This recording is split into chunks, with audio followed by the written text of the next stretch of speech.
اعوذ باللہ من الشیطان الرجیم بسم اللہ الرحمن الرحیم قال یا قوم ارأیتم ان کنت علی بینۃ من ربی ورزقنی منہ رزقا حسنا وما اريد ان اخالفکم الی ما انہاکم عنہ ان اريد الا الاصلاح ما استطعت وما توفیقی الا باللہ علیہ توکلت والیہ انیب۔ سبحان اللہ۔ حضرت سیدنا شعیب علیہ الصلوۃ والسلام اور آپ کی قوم کا جو مکالمہ ہے اس کو اللہ تعالیٰ نے یہاں بیان کیا ہے، جو گفتگو انہوں نے کی ہے اور آپ نے کی ہے۔ پچھلی آیت کے اندر یہ بات ہوئی تھی کہ شعیب علیہ السلام کو وہ کہنے لگے جناب کہ آپ کے کہنے پر ہم اپنے بتوں کی عبادت چھوڑ دیں کیونکہ وہ تو ہمارے باپ دادا کرتے آ رہے ہیں، اور دوسری بات یہ ہے کہ آپ کے کہنے پر جب مال ہمارا ہے تو قیمت ہم خود اس کی خود مقرر کریں گے، تو اس میں کوئی ایسا مسئلہ بھی نہیں ہے کہ جب چیز ہماری ہے تو ریٹ بھی ہمارا ہوگا۔ تو جب یہ ساری باتیں ہوئی، کیونکہ سب سے بڑی بیماری ان کے اندر یہی تھی کہ چیزوں کے اندر ناپ تول کم کرتے تھے، تو حضرت شعیب علیہ السلام فرمانے لگے بات یہ ہے، قال یا قوم، آپ فرمانے لگے، فرمایا میری قوم، ارائیتم ان کنت علی بینۃ من ربی، میں تمہارا اس بارے میں کیا خیال ہے اگر میرے رب نے مجھے دلیل پر ہی قائم فرمایا ہو تو پھر، یعنی میں جو تمہیں جو باتیں کر رہا ہوں وہ کوئی ایسی ویسی بات نہیں ہے، میں اللہ کا نبی بن کے آیا ہوں پھر جا کے یہ باتیں کر رہا ہوں، سبحان اللہ، اپنی طرف سے نہیں کر رہا، میری ذمہ داری ہے، میری ڈیوٹی ہے، اس لیے تمہیں سمجھاتا ہوں کہ ایسے کام نہ کرو۔ یہ جو ناپ تول کے اندر تم زیادتی کر رہے ہو یا راستوں پہ بیٹھ کے جو ٹول ٹیکس لے رہے ہو، یہ سارا کچھ چھوڑ دو، اور میرے سمجھانا جو ہے وہ میری ڈیوٹی ہے، اس لیے میں تمہیں سمجھا رہا ہوں۔ اور باقی رہا مسئلہ ورزقنی منہ رزقا حسنا، فرمایا اللہ تعالیٰ نے مجھے ویسے ہی اچھا رزق عطا فرما رکھا ہے، اگر تمہارے پاس 4 پیسے ہیں تو میرے پاس بھی ہے، تمہارے پاس مال ہے تو میرے پاس بھی مال ہے، لیکن تمہیں سمجھانے کا مقصد کیا ہے کہ یار تم جو ہے وہ سیدھے راستے پر آ جاؤ، میں کوئی ایسے گھر کے سے اٹھ کر جو ہے یہاں پہ نہیں آ گیا، بلکہ مجھے اللہ تعالیٰ نے نبی بنا کے تمہارے پاس بھیجا ہے، ٹھیک ہے نا، میری ذمہ داری ہے، میں تمہیں سمجھا رہا ہوں۔ اور باقی رہا مسئلہ وما اريد ان اخالفکم الی ما انہاکم عنہ، دیکھیں یہ کیسی بات ہے، فرمایا کہ میں تو یہ کبھی بھی نہیں چاہتا کہ جس کام سے میں تمہیں منع کروں میں خود اس کی مخالفت کرنا شروع کر دوں، ایسا نہیں ہو سکتا، یعنی تمہیں تو کہتا ہوں کہ میں جناب تم جو ہے ناپ تول کے اندر کمی نہ کرو، زیادتی نہ کرو، اور میں خود اپنے مال کے اندر یہ کرنا شروع کر دوں، ایسا ممکن نہیں ہے۔ ہاں جب تمہارے پاس مال ہے، تم کاروبار کرتے ہو، تم بزنس کرتے ہو، جیسے میں تمہیں روکتا ہوں پہلے میں اس پر خود عمل کرتا ہوں، جب بھی میں کسی کو کوئی شے دیتا ہوں تو پہلے میں اس کو جس طرح اس کا حق ہوتا ہے ویسے ہی ناپ تول کر کے دیتا ہوں۔ یہ کہ چیزیں تو 2 ہی ہوتی ہیں، یا تو آپ ناپ کے کسی کو دیں گے یا تول کے دیں گے، یہ 2 چیزیں ہوتی ہیں، تو اس لیے کوئی ہوگی کوئی صورت، لیکن ہوتا صرف یہی ہے کہ زیادہ تر چیزیں جو یا ناپ کے دی جاتی ہیں یا تول کے دی جاتی ہیں، تو فرمایا کہ ایسا نہیں ہو سکتا، تمہیں تو میں منع کروں، ما اريد ان اخالفکم، اور میں خود جو ہے وہ اس بات کی مخالفت کرنا شروع کر دوں کہ تمہیں کہوں کہ نہیں بھی نہیں کرنا چاہیے، اور آپ میں جو ہے وہ سارا کچھ کرتا رہوں، ایسا نہیں ہے۔ اور ان اريد الا الاصلاح ما استطعت، فرمایا آپ فرمانے لگے میرا مقصد صرف اور صرف تمہاری اصلاح ہے، باقی تم سے مجھے کوئی لالچ وغیرہ نہیں ہے، ما استطعت، جتنا مجھ سے ہو سکتا ہے میں وہ تمہاری اصلاح کرنے کی کوشش کر رہا ہوں کہ شاید تم بچ جاؤ، ٹھیک ہے، لیکن آگے فرمایا وما توفیقی الا باللہ، باقی جو توفیق ہوتی ہے وہ اللہ کی مدد سے ہی ہوتی ہے،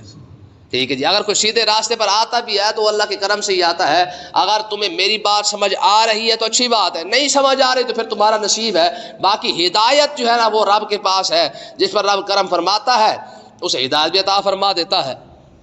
ٹھیک ہے نا جی۔ دیکھیں نا اس امت کے اندر کتنے بڑے بڑے لوگ کاروباری گزرے ہیں، حضرت امام اعظم ابو حنیفہ رضی اللہ تعالیٰ عنہ، آپ کی کپڑے کی اپنی فیکٹری تھی، ٹھیک ہے، کپڑے کی اپنی فیکٹری ہے، ایک مرتبہ صرف 2 روپے غالباً زیادہ لے لیے تھے آپ کے شاگرد نے دکان پہ بیٹھ کے، تو امام اعظم ابو حنیفہ رضی اللہ تعالیٰ کو پتہ چلا کہ مدینے سے بندہ آیا تھا یہاں پہ، اس نے کپڑا خریدا ہے اور 2 روپے زیادہ لے لیے ہیں، امام اعظم ابو حنیفہ رضی اللہ تعالیٰ نے وہ 2 روپے واپس کرنے کے لیے کوفہ سے مدینے کا سفر کیا ہے، واپس کرنے کے لیے کوفہ سے مدینے گئے ہیں صرف وہ 2 روپے واپس کرنے کے لیے، تو آپ نے ارشاد فرمایا بھی سیدھی بات ہے، باقی رہا مسئلہ مال کا، تو مال کے مسئلہ کوئی نہیں ہے، میرے پاس بھی ہے، مالدار میں بھی ہوں، لیکن ہاں میں تمہیں جو سمجھا رہا ہوں اس کا مقصد صرف اور صرف اتنا ہے وما توفیقی الا باللہ، اور میرا جہاں تک مسئلہ ہے میری توفیق تو صرف اللہ کی مدد سے ہے، علیہ توکلت و الیہ انیب، میرا بھروسہ بھی رب کی ذات پر ہے، و الیہ انیب، اور میں رجوع بھی رب کی طرف ہی کرتا ہوں، ہاں جو کچھ کرم فرمانا ہے رب نے کرنا ہے، باقی حرام حلال اکٹھا کرنے سے وہ پوری نہیں پڑتی ہے، ٹھیک ہے جی۔ اگر رب کرم فرمانے پہ آئے تو تھوڑے سے رزق کے اندر بھی برکت ڈال دیتا ہے، نہ ہو تو جتنا مرضی اکٹھا کر لے، ٹھیک ہے جی۔ آپ جانتے ہیں میں نے ایک جگہ پہ پڑھا تھا، یہ جو کھانے کے اندر کھانا جو خراب ہو جاتا ہے، فرمایا یہ رب کی رحمت ہے۔ کھانے کا خراب ہو جانا، سالن کا خراب ہو جانا، یہ بھی رب کی رحمت ہے۔ کیوں؟ وہ کہتے ہیں کہ اگر کھانا خراب نہ ہوتا تو دنیا کے امیر لوگ کبھی غریبوں تک کھانا پہنچنے نہ دیتے، سمجھ آئی؟ دنیا کے امیر لوگ غریبوں تک کھانا ہی نہ پہنچنے دیتے، یہ سب سے پہلے خریدتے، چاہے عمر ان کی 50 سال ہی کیوں نہیں ہے، انہوں نے ہزار سال کا سٹاک کر کے رکھنا تھا۔ سمجھ آئی کہ نہیں آئی ہے؟ مجھے آپ بتائیں، زرداری چھوڑتا، گنجے چھوڑتے؟ سوال ہی پیدا نہیں ہوتا۔ جس طرح انہوں نے پیسہ خربوں کے لحاظ سے اکٹھا کر کے رکھا ہے، ان کو پتا ہے نا، چاہے ڈالر اکٹھا کر لے، چاہے پیسہ اکٹھا کر لے، چاہے ریال اکٹھا کر لے، جاتا کہیں نہیں ہے۔ جن لوگوں نے پیسہ اکٹھا خربوں کے لحاظ سے پیسہ اکٹھا کر کے رکھا ہے، کیا خیال ہے وہ گندم چھوڑ دیتے؟ وہ سالن چھوڑ دیتے؟ کبھی نہ چھوڑتے۔ ہاں، یہ رب کی کرم نوازی ہے کہ سالن خراب ہو جاتا ہے، اس وجہ سے دوسرے دن اس کو نکالنا پڑتا ہے، زیادہ سٹاک نہیں کیا جا سکتا ہے۔ آپ دیکھیں نا، گندم زیادہ سے آپ 1 سال کے لیے سٹاک کرتے ہیں، اگلے سال کے لیے نہیں کرتے، کیوں؟ پتہ ہے کہ خراب ہو جائے گی، ٹھیک ہے نا جی۔ تو اس لیے یہ چیز کا خراب ہو جانا یہ بھی رب کی رحمت ہے۔ تو اور آگے دیکھیں، خاص کر رزق کا، کسی اور چیز کا نہیں، یہ رزق کا خراب ہونا یہ بھی رب کی رحمت ہے۔ اور غریب آج کھا رہے ہیں تو صرف وجہ صرف اور صرف یہی ہے کیونکہ امیر اسے سٹاک نہیں کر سکتا۔ باقی سٹاک کرنے والی بات ہے، وہ تو حدیث پاک میں نے پہلے بھی آپ کو سنائی تھی کہ جو شخص کسی بھی چیز کو سٹاک کر لیتا ہے، آقا علیہ الصلوۃ والسلام نے ارشاد فرمایا بھوکا مرے گا۔ ذخیرہ اندوزی کرنے والا، چیز کو سٹاک کرنے والا بندہ میں بھوکا ہی مرے گا، یہ سرکار کا فرمان ہے۔ اب دیکھیں، گندم کے اندر پورے گودام بھرے ہوئے ہو اور بندہ بھوک سے ہی مر جائے، یعنی کھانے کی توفیق ہی نہ ہو، ڈاکٹر لکھ کے دے دے ہاں بھی تو نے روٹی نہیں کھانی ہے، کیا کرے گا؟ اب پورے گندم کا کرے گا کیا؟ سمجھ آئی کہ نہیں آئی ہے؟ تو آگے دیکھیں، حضرت شعیب علیہ الصلوۃ والسلام فرمانے لگے میں ویا قوم لا یجرمنکم شقاقی، آپ فرمانے لگے اے میری قوم، میری جو مخالفت ہے وہ تمہاری بدبختی کا سبب بن جائے گی۔ تم جو میری مخالفت کر رہے ہو نا، یہ تمہاری بدبختی کا سبب بن جائے گی۔ پھر دیکھ لینا تمہارے ساتھ ہوتا کیا ہے۔ مجھے تو بھائی اس بات کا ڈر ہے ان یصیبکم مثل ما اصاب قوم نوح او قوم ہود او قوم صالح۔ آپ فرمانے لگے کہ مجھے تو اس بات کا ڈر ہے، جس طرح تم میری بار بار جو ہے وہ گستاخی کر رہے ہو، جس طرح مجھے تم ٹال رہے ہو، میرا کہنا نہیں مان رہے، تو مجھے تو ایسے لگتا ہے جیسے نوح علیہ السلام کی قوم پر عذاب آیا ہے، اور قوم ہود پر عذاب آیا ہے، اور قوم صالح علیہ السلام کی قوم کے ہود پر جو ہے عذاب آیا ہے۔ فرمایا جیسے ان تینوں قوموں پر عذاب آیا ہے تم پر بھی ویسا عذاب آ جائے گا، ٹھیک ہے۔ قوم نوح کا قصہ بھی تمہارے سامنے ہے، قوم ہود کا قصہ بھی تمہارے سامنے ہے، قوم صالح کا قصہ بھی تمہارے سامنے ہے، ٹھیک ہے۔ یہ سارے نبیوں کی قوموں کا قصہ تمہارے سامنے ہے، جیسے وہ سمجھاتے رہے، ان کو سمجھ نہیں آئی نا تو اللہ کا عذاب آ گیا ہے۔ شعیب علیہ السلام فرمانے لگے کہ میں بھی تمہیں سمجھا رہا ہوں، اگر تمہیں سمجھ نہ آئی تو تم پر بھی رب کا عذاب آ جائے گا۔ اور اگر الفاظ کیا ہے، فرمایا شقاقی، فرمایا میرے گستاخی کی وجہ سے۔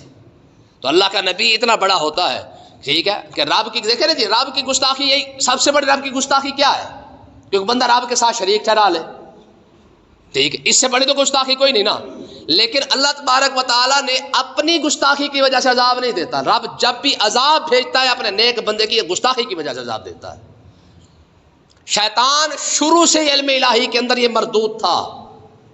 لیکن سبب کیا بنا؟ جب آدم علیہ السلام کی گستاخی کی تو اللہ تعالیٰ نے فرمایا فاخرج فإنک رجیم، فرمایا نکل تو ہے ہی لعنتی، میرے آدم کی گستاخی کر بیٹھا ہے۔ حالانکہ علم الہی کے اندر تو پہلے یہ بات موجود تھی، تو یہ تو حقیقت یہی ہے، حدیث پاک بھی یہی ہے، ٹھیک ہے، کہ اللہ تبارک و تعالیٰ نے ارشاد فرمایا جب میں کسی کو عذاب دیتا ہوں نا تو میں کیا کرتا ہوں، تو میں پہلے اس کے دل کے اندر اپنے کسی نیک بندے کا بغض ڈال دیتا ہوں، کسی نیک بندے کا بغض ڈال دیتا ہوں، یعنی وہ نیک بندے سے نفرت کرنا شروع کر دیتا ہے، اسی وجہ سے میں اس پر عذاب دے دیتا ہوں، ٹھیک ہے۔ اور فرمایا جب میں کسی سے محبت کرنا چاہتا ہوں میں پھر اپنے نیک بندے کی محبت اس شخص کے دل میں ڈال دیتا ہوں، وہ میرے نیک بندے سے محبت کرتا ہے، میں اس سے محبت کرنا شروع کر دیتا ہوں، ٹھیک ہے۔ یار ایک بندے سے محبت ہو جائے، نیک بندے سے، ٹھیک ہے، تو رب اس سے محبت کرنا شروع کر دے، اور ایک بندے کا بغض دل کے اندر آ جائے تو پھر وہ بچتا وہ بھی۔ آج کی قوم تو سارے علماء سے نفرت کرتی ہے، کیا خیال ہے پھر ان کا کیا بنے گا؟ آج کی قوم کو تو علماء ہی پسند نہیں ہے، ٹھیک ہے۔ ایک بندے سے یار ایک عالم کی گستاخی ہو جائے نا، سرکار کا ایک بہت بڑا فرمان ہے، حضور نے ارشاد فرمایا جانتے ہو ایک عالم اور ایک جاہل کے درمیان فرق کتنا ہے؟ ایک عالم اور ایک جاہل میں کتنا فرق ہے؟ حضور نے مثال دی، آپ نے ارشاد فرمایا جس طرح میرے ادنا امتی سے لے کر میرے تک جو ہے وہ جتنا فرق ہے، فرمایا اتنا ہی فرق ایک عالم اور ایک جاہل کے درمیان ہے۔ یار امتی کہاں اور امام الانبیاء کہاں، وہاں کتنا بڑا فرق ہے؟ میں اتنا ہی فرق جتنا میرے اور ایک ادنا میرے امتی کے درمیان اتنا فاصلہ ہے، یعنی پہلے عام امتی، پھر اس کے بعد خاص مسلمان، پھر اولیاء اللہ، پھر تبع تابعین، پھر صحابہ، پھر نبی، پھر اولو العزم نبی، پھر رسول، پھر جا کے امام الانبیاء کی بات آتی ہے۔ میں اتنا فاصلہ جتنا میرے اور ایک ادنا امتی کے درمیان ہے، اتنا ہی ایک عالم اور ایک جاہل کے درمیان فاصلہ ہے، ٹھیک ہے۔ اور آج کی قوم کو علماء کی ضرورت نہیں ہے، یہ کہتے ہیں مولوی کی ہمیں ضرورت نہیں، ٹھیک ہے۔ تو جب ایک عالم سے نفرت ہو جائے، رب اس سے بندے کو جو ہے وہ اس کا ایمان سلامت نہیں رہنے دیتا۔ امام احمد رضا خان رحمۃ اللہ علیہ مسئلہ لکھا ہے، میں ایک عالم سے بندہ بغض کر بیٹھے نا، رب اسے ایمان بالخیر کی موت نہیں دیتا ہے، اس کا خاتمہ بالخیر نہیں ہوتا۔ ایک عالم کی موت، ایک عالم کے ساتھ بغض کر بیٹھے بندہ، تو اس کا ایمان جو ہے وہ سلامت نہیں رہتا ہے۔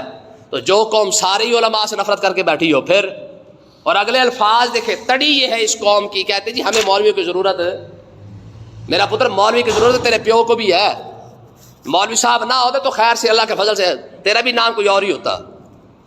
ٹھیک ہے۔ مولویوں کی ضرورت تو جنت کے اندر ہے۔ آج لوگ کہتے ہیں جی ہمیں مولویوں کی ضرورت نہیں ہے، مولوی کی ضرورت دنیا کے اندر بھی ہے، مولوی کی ضرورت قیامت کے دن بھی ہے، اور مولوی کی ضرورت جنت کے اندر بھی ہے، ٹھیک ہے جی۔ جب یہ اللہ تبارک و تعالیٰ بندوں سے فرمائے گا نا جنت کے اندر، جنتیوں سے فرمائے گا، فرمایا ہاں بھائی کسی کی ضرورت ہے، وہ عرض کریں گے نہیں، فرمایا جاؤ مولویوں کے پاس، مولوی تمہیں بتائیں گے کہ تمہیں کیا چاہیے، اور ٹھیک ہے جی۔ پھر سارے لگے پھرے گئے ہیں جی پھر اور دسو جی کی منگ رہی ہے رب کو لو، ٹھیک ہے۔ تو اس کا مطلب یہ ہے کہ جتنا بھی آپ مولویوں سے ایڈوانس ہونے کی کوشش کر لیں، مولویوں سے باہر نہیں جا سکتے، کیونکہ یہ ونڈ جو ہے نا، یہ ونڈ یہ خود رب نے آپ کی ہے۔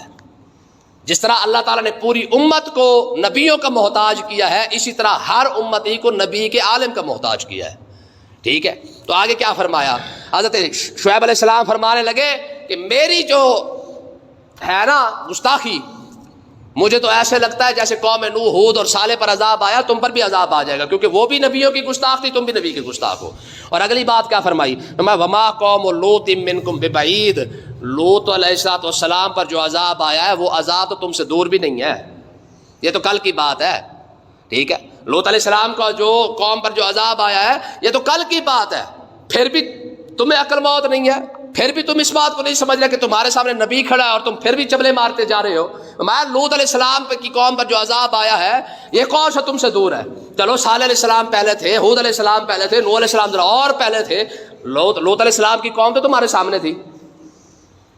یہ تو تم سے دور نہیں ہے۔ پھر آگے کیا فرمایا؟ فرمایا واستغفروا ربکم ثم توبوا الیہ، وہی الفاظ جو ہر نبی اپنی امت کو کہتے ہیں، میں اپنے رب کی بارگاہ اقدس میں استغفار بھی کرو، ثم توبوا الیہ، اور اس کی بارگاہ اقدس میں آنے والے جو گناہ ہو جائیں ان سے بھی معافی مانگو۔ کیوں؟ ان ربی رحیم ودود، میرا رب رحمت کرنے والا بھی ہے اور محبت کرنے والا بھی ہے،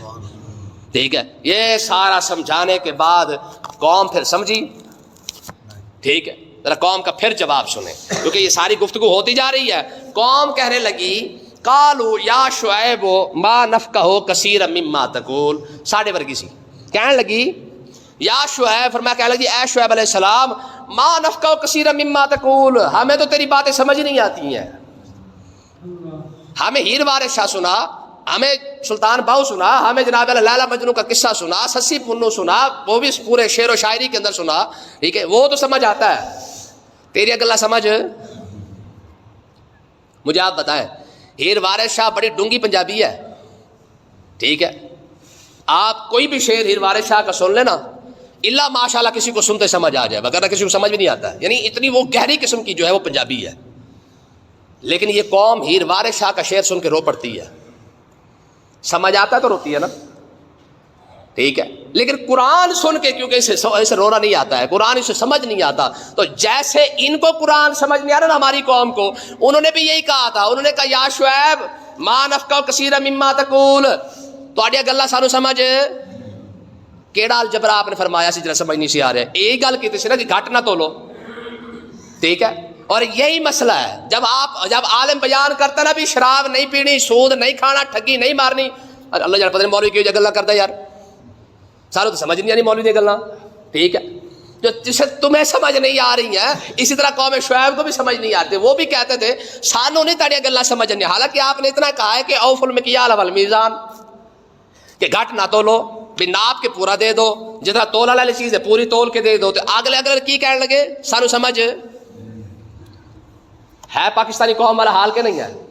یہ بھی آپ کو یہی کہیں گے، ٹھیک ہے، کہیں جی سانو سمجھ نہیں آتی تاڑی گل، ٹھیک ہے جی، بابے کھپڑ کو آپ چورن والی دکان میں بٹھا لے، پرچون والی پہ سارے سودے سمجھ آ جائیں گے، سارے ریٹ سمجھ آ جائیں گے، سارا کچھ بیچ بھی لے گا، سارا کچھ خرید بھی لے گا، ٹھیک ہے، قرآن سمجھ نہیں آئے گا، ٹھیک ہے، حدیث سمجھ نہیں آئے گی۔ تو جو حال، یہ مطلب کیا ہے، جس طرح وہ شعیب علیہ السلام کی بات سمجھنا نہیں چاہتے تھے، یعنی اس پر عمل نہیں کرنا چاہتے تھے، اسی طرح ہماری قوم جب کسی مسئلے سے جان چھڑوانا چاہتی ہے نا، وہ کہتے سانو سمجھ نہیں آئی،